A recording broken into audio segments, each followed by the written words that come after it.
Hi guys, and welcome back to FPL Journey. Here we have my game week 14, where I ended up getting a pretty big red arrow, unfortunately. So I'm now up to 52,088, which I mean I would have took if you give it to me at the start of the season. So all in all, not too bad, but things just didn't go my way. So I mean, you look at it and you think it's pretty decent, but I think it's guys like Callum Wilson that really hit me hard, and you know, a lot of the KDB owners, I think they did pretty well, just with him getting the goal. A lot of people had captained him as well, and I can't remember, did he get the bonus points? Yeah, he got the bonus points as well. So I think that hit me pretty hard in that game. Whereas I had Foden, and then I realised Foden wasn't going to play. I transferred him out to Saka. Saka looked like he was going to do brilliant against Nottingham Forest, but ended up getting taken off in about the 27th minute against Nottingham Forest, and it really looked promising. It looked like he was going to haul.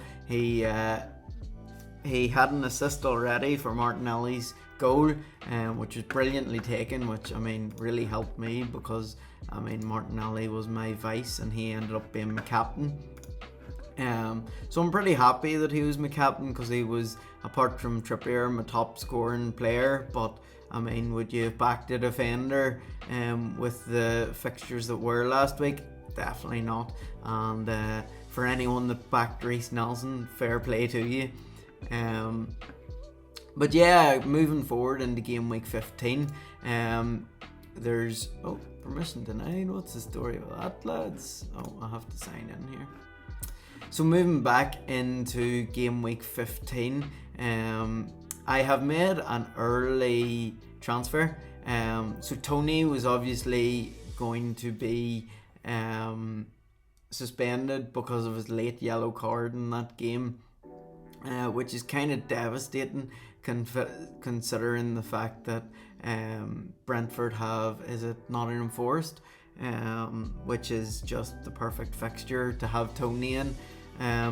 But I was thinking, who's going to get me the most points over the next 2 weeks? And I know a lot of people are going to go for Wilson, who I think is an absolutely brilliant pick. But I mean, it is saying illness, 75% chance of playing, and it was reported that he was tired, whatever that means for this week's fixture. So whether he'll play or not is actually touch and go at the minute. But with Southampton, great fixture, but Chelsea, I think that's a tough fixture, even though it is at home. Whereas I have decided to go for Calvert Lewin.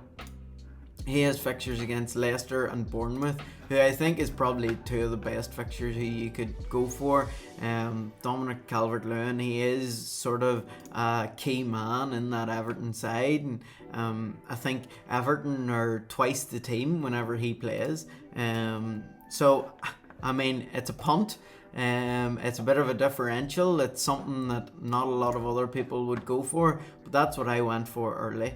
In terms of who's going to play this weekend, so we go on Twitter and we see that Haaland is back in training, and people are very excited about that.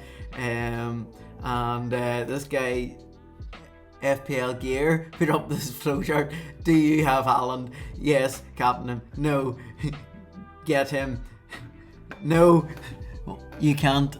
And it's only a -8. -8 is too much. No, it isn't. Get Haaland in and captain him. I've already sold him for -8, then get him back for -16, and I just thought that was hilarious. So fair play. And the other injury news that affects my team is Saka, and according to The Athletic, Saka has returned to training and is fit to play against FC Zurich, and he was replaced 27th minute, blah, blah, blah. But yeah, supposedly he'll be available for this weekend. So Yeah, I'm actually wondering, was he in the squad for that game? I'm just gonna look that up for you guys, and we will go on the fly.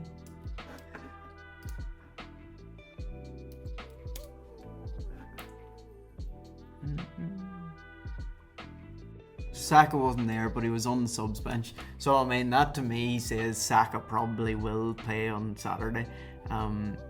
I mean, Nelson probably earned a start. I mean, although he got those 2 goals, I mean, I just really can't think that he'll hold on to his place above Saka, despite the 2 goals that he did score.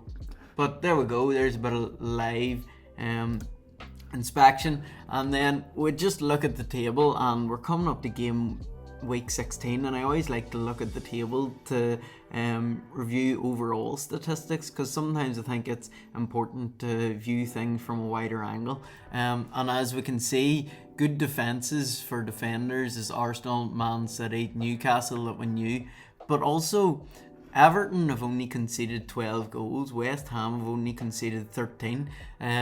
So those are teams that we can maybe look at for defenders for after the game week 16. Obviously we don't really want to be taking hits now, but it might be something to consider that over 13 games these teams have all conceded less than 1 a game. And I mean, that means that you're optimising your chances to get clean sheets from these particular players. And then you have to look at the attacking stats too. Obviously Man City, Arsenal and Tottenham are the highest. Liverpool, obviously, Newcastle's then below that, then Liverpool and then Fulham. So these teams are scoring, and also actually Leicester City. So these are the guys that are scoring. We obviously kind of knew that. In Fulham you have Mitrovic and Pereira doing a bit of business there. I mean, Man City, you've obviously Haaland, and Arsenal, Jesus, Saka, Martinelli have all been pitching in with goals. Tottenham, Harry Kane's been going well there. So yeah, that's just thoughts for moving beyond game week 16. So back to game week 15.